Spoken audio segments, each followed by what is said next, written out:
Registration is open for the Telarus Partner Summit happening July 31st to August 2nd at the Gaylord Texan Resort. Come and get the most current information on industry and technology trends at the pinnacle education event of the year. We're going to have 3 general sessions, 40 educational breakouts, a 2-day trade show, over 118 suppliers, a technology demo center, 2 award shows, a 5K run, and of course, some parties to remember. We're excited to welcome as a keynote Josh Linkner, an inspiring entrepreneur who built and sold 5 tech companies. Yes, 5 tech companies. He also became a New York Times bestselling author, created over 10,000 jobs, helped launch over 100 startups, and wait for it, created over $1 billion of investor returns. Josh will be teaching us his breakthrough innovation framework and how every problem can be solved and every opportunity seized. We're also excited to hear from Alan Stein Jr. Alan has learned from top leaders and coaches and then worked as a performance coach for some of the highest performing athletes on the planet, including NBA superstars Kevin Durant, Stephen Curry, and Kobe Bryant. He takes those lessons learned and then will teach you how to achieve more from your sales efforts. More sales revenue, more team cohesion, more loyal customers. You can achieve more by executing the basics consistently. Go to Telarus.com/PS to learn more and register. Welcome to the podcast that is designed to fuel your success in selling technology solutions. I'm your host, Josh Lopresto, SVP of Sales Engineering at Telarus, and this is Next Level Biz Tech. Everybody, welcome back. We are here to wrap up one of our fun cloud tracks. We're talking about Kubernetes. We're talking about helping customers. And to do that, we had to bring on some really smart partners. Today, we got our good friends at Compunet joining us. I'd like to welcome them on. Dan Beeler, welcome on, sir. Hi, thank you. And where are those smart partners? Are they going to show up soon? Hey, I'm looking right at them, man. I won't say which ones they are. Okay. Alex Hughes, welcome on as well, my friend. Thanks for having me.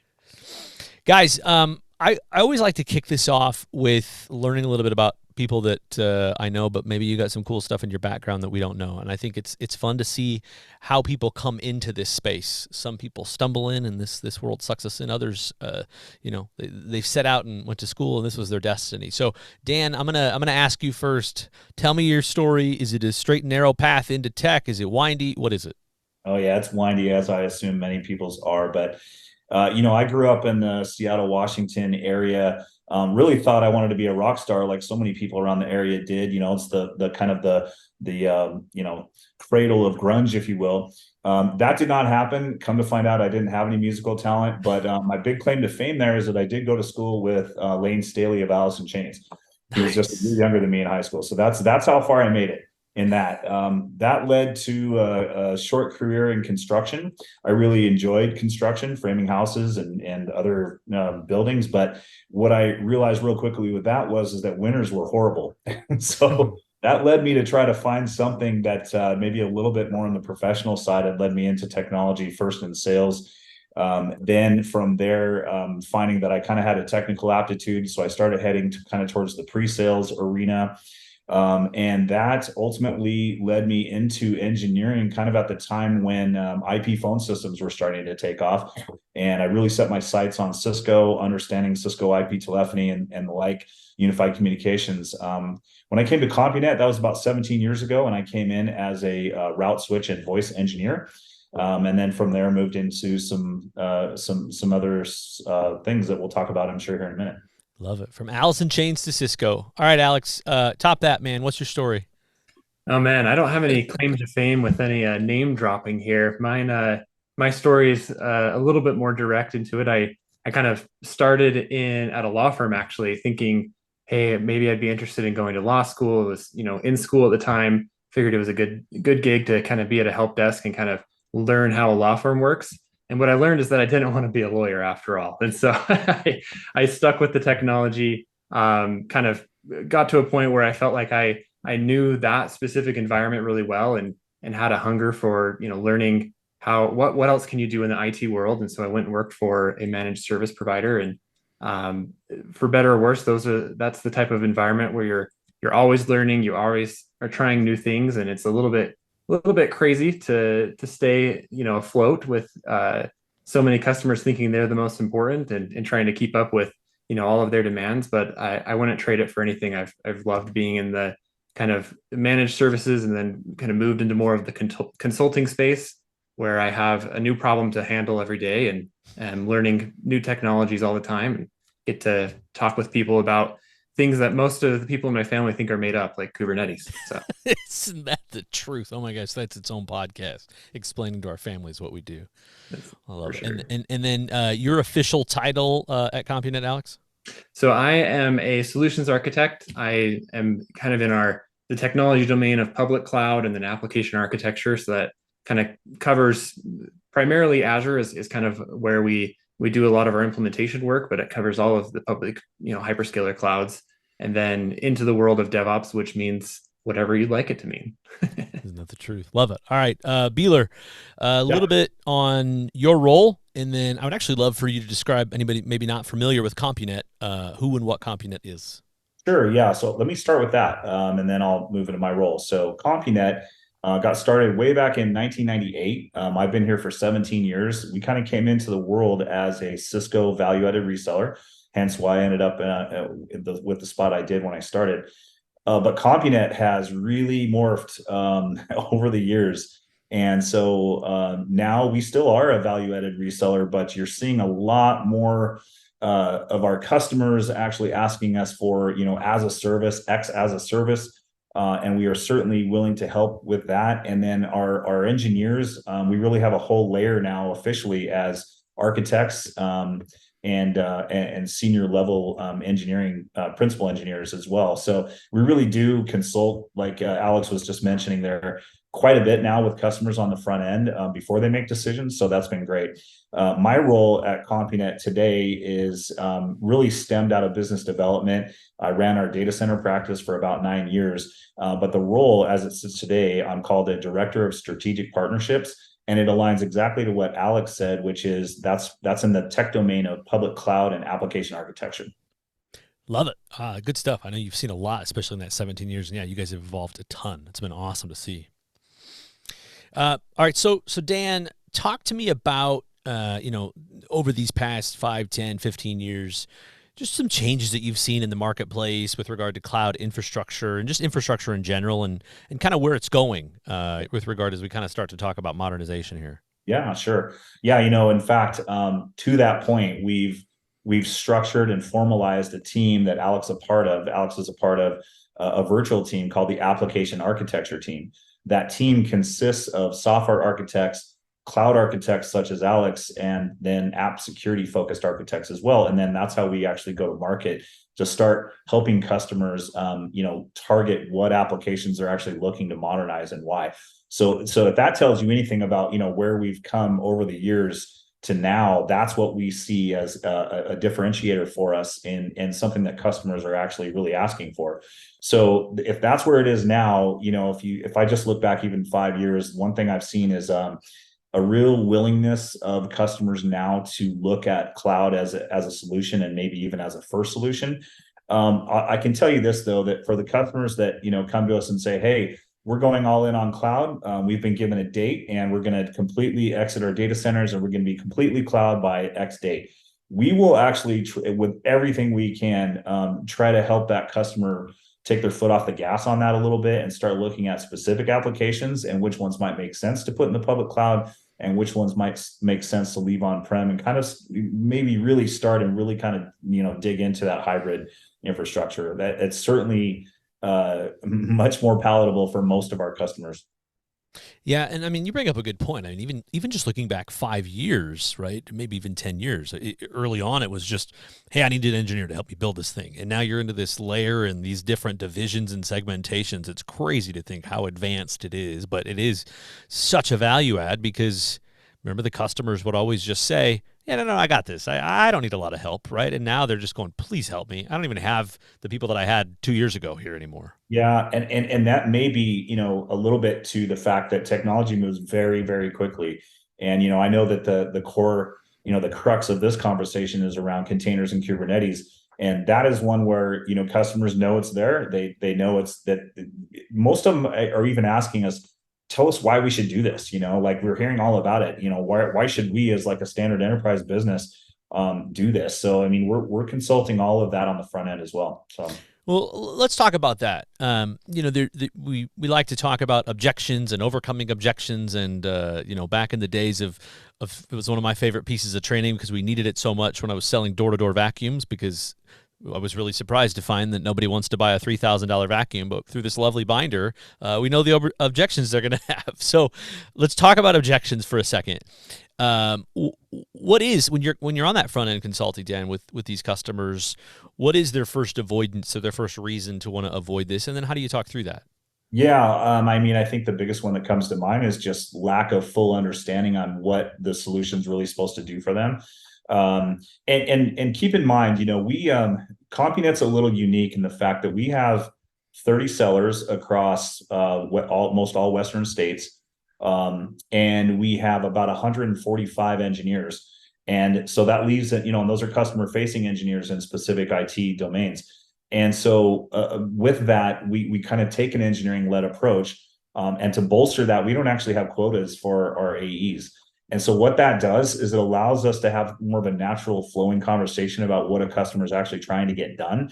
Because sometimes we'll hear, so-and-so really wants to talk about containers and Kubernetes. And we go in and we find out, well, no, that actually wasn't the case. What they had was an application that, IBM said their X series was going to go end of life, and now they're trying to figure out where they're going to keep running that. So sometimes it's like that, but when you take that consulting approach, you can kind of really get down to what the actual needs are, and then you're not really working so much on the objection, because I don't have an agenda. My agenda is to help them get where they're going, and that's a much better way to, I think, to kind of approach any of these kind of conversations. So hopefully, I know that doesn't quite answer your question, but that's where it's fair, right? I think the biggest thing that people want to hear is that, hey, I'm not alone, and other people are struggling with this too. And I think that's what you guys do a really good job of helping them through that. Well, as we get into Alex here, you're gonna hear we have plenty of customers, modernizing applications, taking applications into microservices, using containers, and all the reasons for that are legit. And he's working on that stuff all the time. So you'll get a different perspective here in just a second. All right. So with that, Alex, let's jump to you here. Before we get into kind of the meat of this and what the title of this track is, from your perspective, I always love to hear everybody learns different. Everybody keeps pace with innovation different. So with your role kind of as that lead architect, how are you out there keeping pace from an innovation perspective? What products, where's Kubernetes fit? What works in Azure? What's in AWS? Things like that. That's one of the things that I like most about my job is that, a lot of the customers that I'm working with, the sysadmins or the infrastructure directors, or now even more so into these teams that are developers, and they have a day job of keeping their applications up and running, and they have to make sure that their business objectives are being met and that they're doing right by their organization. And so it's hard to keep up with everything that's changing in Azure. I mean, every week there's a whole feed of changes that are happening in just Azure, and then you layer on AWS and GCP, and then the whole world of DevOps. It's a lot for somebody to try to keep up, and so that's why I get to have the fun job of doing my best to keep up with all of those innovations, and then coming to the customers with kind of a distilled list. Here's the things that would apply to your organization. Here's where Kubernetes can help your organization specifically, and kind of tune out a little bit of the noise and explain, here's a new functionality that exists in public cloud and how it could, benefit your business specifically. So do you find it best to pay attention to the digests of features and products that are coming out? Or are you encouraging some of these kind of self-paced, the Udemy's, the cloud gurus, those kind of things? Any recommendations there? Definitely. I think it's similar to, like you just said at the top, everyone kind of learns differently. And so I actually really like digging into the documentation of specific technologies, and that kind of helps me by looking through a quick start guide and looking through, here's all the different components and features. It kind of helps me to place it in my mind as far as what is this hoping to accomplish for a customer. Others are more driven by watching a video of somebody kind of explaining with examples. Here's a hello world example, and then here's an example for a fake customer. For example, the example organization. And so, I try to keep up with things like YouTube videos that kind of explain, here's the latest and greatest coming out of the public clouds. Podcasts are another excellent avenue you can kind of have on the background and kind of be listening for, new, updates and improvements that might apply to, my own workloads or to my customers' workloads. And so, yeah, podcasts, YouTube videos, and then documentation are my turning points. And then trying to get my hands dirty. I think that's really where you really get the real experience is actually going and trying to build out something, and then you really quickly find out where you didn't have a full understanding. When something just stops working and you don't know where to even look to start troubleshooting, you realize, okay, I need to go back to the basics and really understand the fundamentals. Yeah, it's a good point. Actually, that gives us a lot of credibility with customers too, at that point right there. To say I've done this, I've gone through that. I know this is going to break right here. I know the instructions say that this should work. It's not going to work. It's not going to write here. This database isn't going to connect to this. Yeah, you can't. I mean, you can't make that up, right? It's just, that's gold. Absolutely. And that's it, to Dan's point. That's exactly what our role is to help organizations kind of avoid making the same pitfalls that everybody else has made. Let's learn from those mistakes and let's help you kind of skip past those and have a little bit more confidence as you're deploying into the cloud, for example.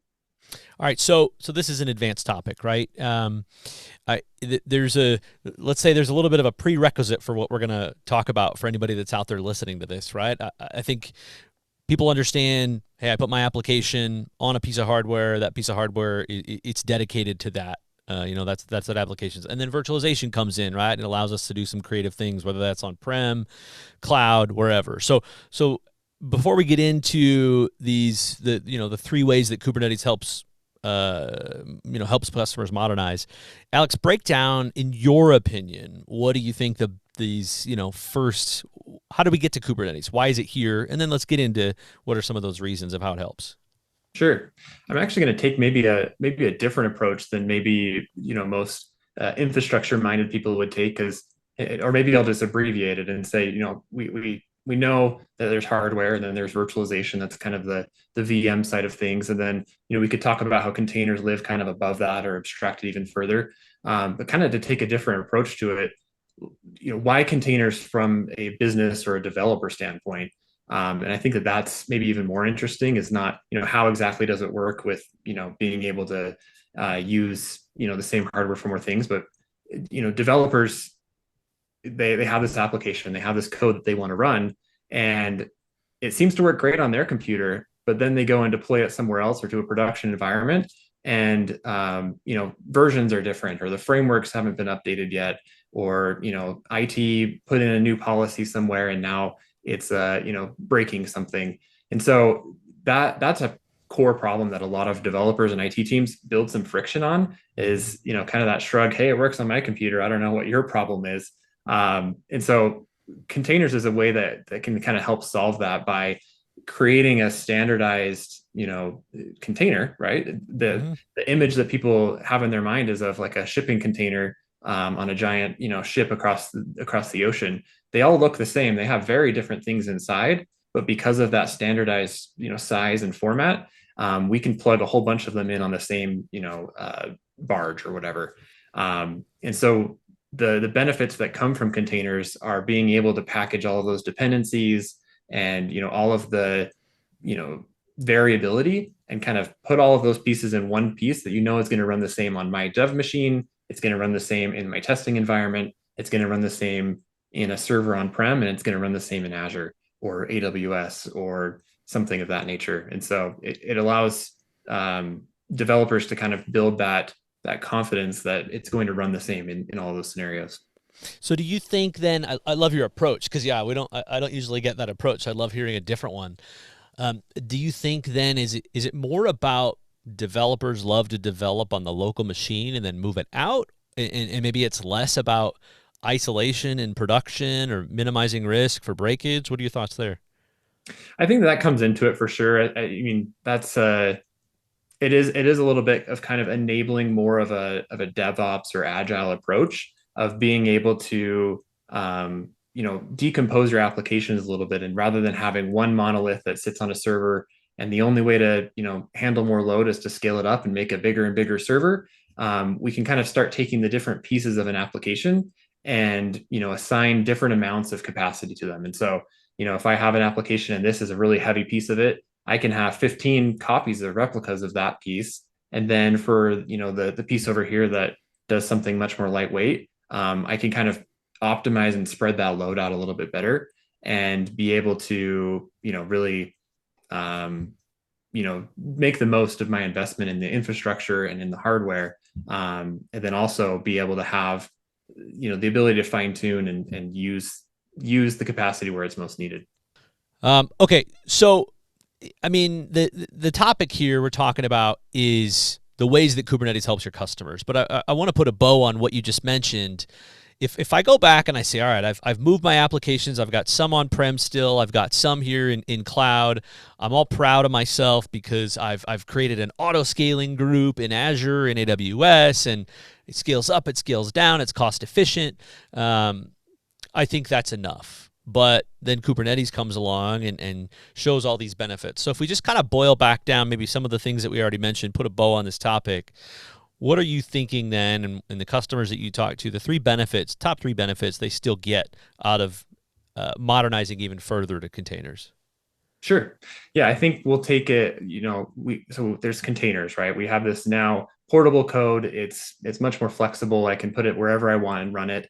But now we've actually added a bit of complexity as well versus having everything, self-contained in a monolithic application. Now we have all of these containers and we have to make sure not only that they're all running, but that they are able to communicate with each other and that we are, scaling them appropriately. And so that's where, an orchestration layer like Kubernetes really comes in, and provides some benefits as far as, doing the auto scaling for us, doing the scheduling, and then doing some, amount of self-healing.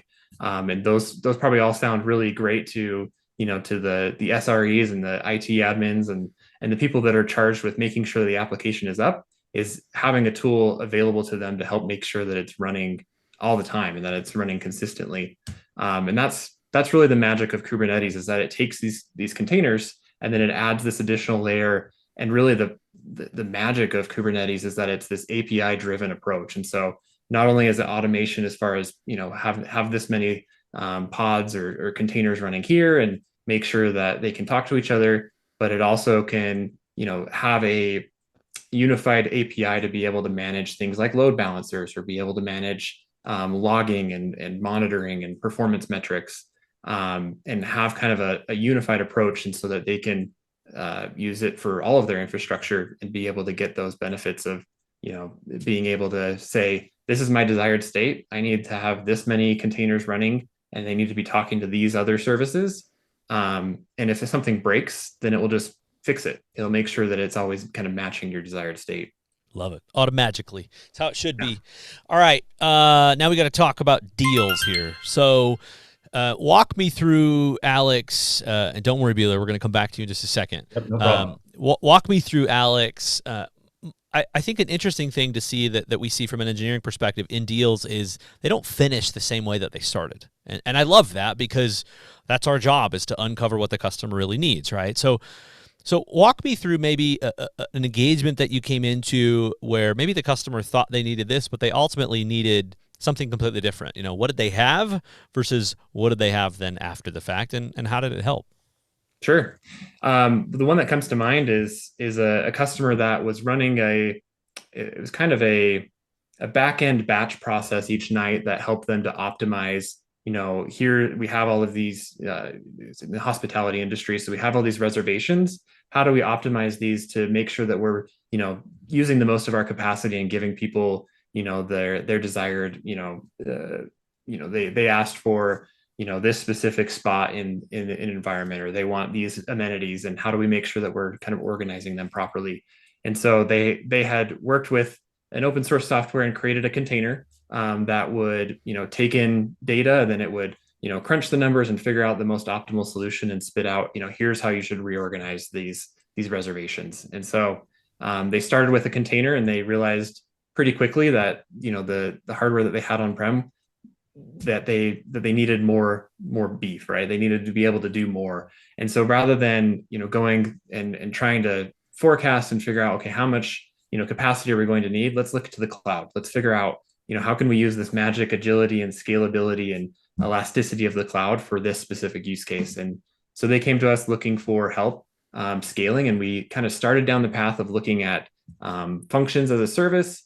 But because of this specific workload, it was kind of atypical in the sense that it needed to run for, it would just run for as long as it needed. And we, didn't really, there wasn't like an easy way to forecast exactly, or to be able to say it's going to take this long. And so we had to kind of pivot and figure out a way of how do we take any number of these requests that are coming in and be able to scale them to a point where they can do their work and then go away. And so that was kind of the problem that needed to be solved. And we architected a solution where, using a Kubernetes cluster and then using a technology called KEDA, Kubernetes event-driven autoscaling, the idea is that we created this this workflow where anytime that they needed to run this batch process, they could just send a payload of data. Kubernetes would see, hey, I just got 100 requests to process this data. It would go and spin up 100 different containers to go do that work. And then once the work was done, those containers would dissolve and go back away. They were ephemeral. And so the real big benefit to the customer was that when they weren't needing this capacity, they weren't paying anything for that compute. But then as soon as they had a whole batch of processes to run, the cloud would spin up and do its magic and then throw them all back away and go back down to kind of a $0 resting state. And so that was a great example of kind of finally being able to use that promise of the elasticity of the cloud and make that process more scalable. Love it. Good stuff. All right, Dan, I'm going to come back to you.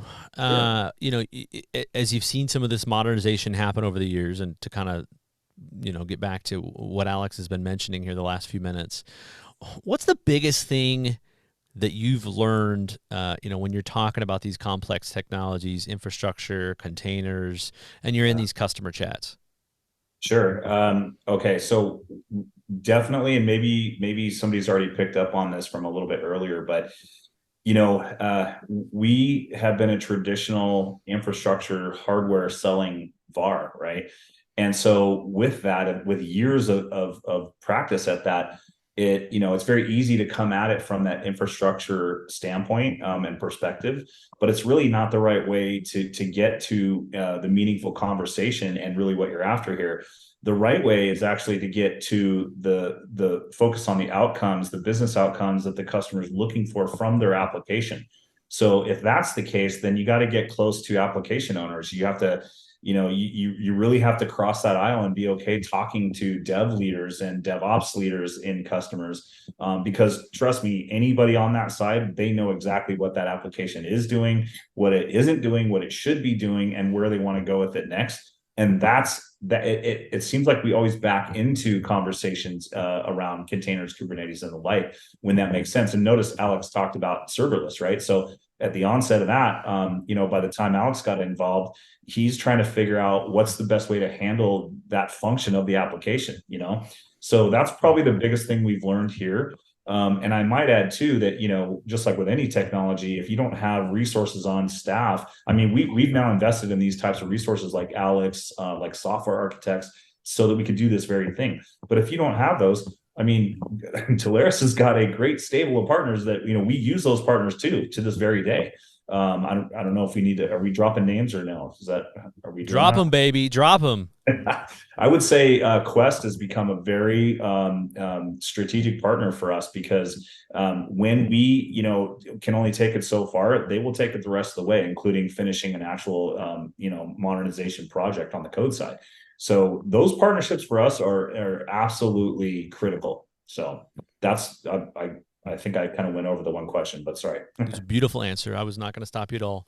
If I could jump in and add to that, that really is the goal, is to kind of try to figure out what those actual business outcomes are and kind of work backwards from those, rather than trying to fit a technology. Even though Kubernetes is really cool, it's not always the right answer. Sometimes there's, it's one of those tools that can do so many different things that everyone's really excited about its capabilities, but some organizations they just have a container that they need to run, or they just have an app that they need to run. And maybe, having all of the dials and bells and whistles that they can tweak is not actually what they need. They really just need something more abstracted and simple. And they need to use something like serverless, and they need to use a tool that says, here's my code, please go run it. And don't make me try to figure out all of the different 100 different ways that I could architect underneath it. Yeah, there's a time and a place to be technical, right? I mean, one of my, I should really get royalties off this book, but I'm not. There's a book called Power Questions, which is one of the first books I ever read that taught me how to sell more effectively. And it just talks about the value of going into a conversation, making a bunch of assumptions of what you need to talk to your customers and your prospects about. And you just, brain dump out on them. Oh, this is this cool tech. This is what you need to do. This is what, blah, blah, blah. And the reality is you didn't ever ask what they wanted and why they were doing it. And so, it's funny because you could get to the same endpoint, right? Maybe I get there if I just get you super excited about what Kubernetes is and I nerd out and don't let you talk. Nobody really wants to listen that way. People want to be talked to, and they want their conversation and their points to be heard. So if I ask to your guys' point, why are we doing this? What are the struggle points? Is it about portability? Is it about, and in your head, of course, you're mapping, like, I know this is a great fit, right? But I'm just going to keep collecting. I'm going to keep collecting, and then I'm going to just show them the technology. They don't care what it is. They don't care what it's called. They just want it to work. And once you do that once, they trust you of, hey, these are my go-to guys. I'm not going anywhere else to help me, because if they can solve for this, they can solve anything. Yeah. The show up and throw up tends to lead us to the quickest path to the door. So we try not to go that route very often. Yeah. Well, and really, we're helping a lot of our customers. It's a journey, right? It's the similar thing happened when a lot of customers would lift and shift everything they had in a data center to the cloud, and then recognize, okay, I'm now paying more for all of this, but I'm treating it just like a data center. And so they're not really getting the value of cloud anymore. And so, some organizations would then repatriate everything back onto the data center and kind of just swing the pendulum, both directions.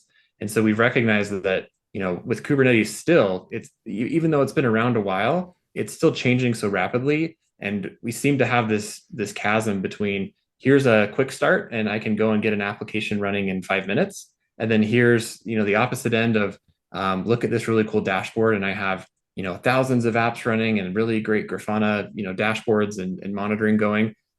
What about the in-between spot? And that's really where we're trying to target our customers is, they recognize they're past the quick start. They have an application that now has more than tens of users. And so they realize that, some of the easy button stuff is no longer working, but they're not quite to an full enterprise architecture. And so how do we help them through that journey of, starting to apply, enterprise patterns? And so using things like containers and orchestration, or using things like, service buses and message queues and some of these other, patterns that will help them to take those steps forward, and so that they can continue to scale and kind of make those steps in between start point and, full Kubernetes bliss. Kubernetes bliss. We should title that this. I love that. Let's final couple thoughts here. Dan, I'm going to come to you first on this here. Second to last thought. If I'm a partner and I'm listening to this, and maybe I'm in an adjacent area, I'm a technology advisor out there, and maybe I've sold CX, or maybe I've sold network, and I want to get deeper into this. What's your advice for that partner when talking to customers? Yeah, I would say don't fake it till you make it. Maybe try to go to, your supplier options and find out who's really good in this space. And then bring them along. But first of all, it starts with talking to the right people. So one thing I would say right off the bat is, even if you're really good at selling CX or, data center or whatever as a service, and so because of that, you may have this hesitation to get across the aisle and talk to somebody about their application.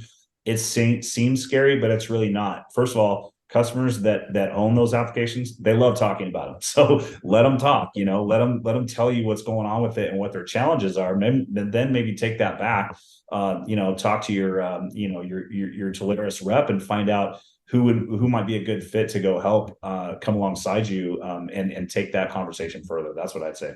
Love it. Alex, any other thoughts?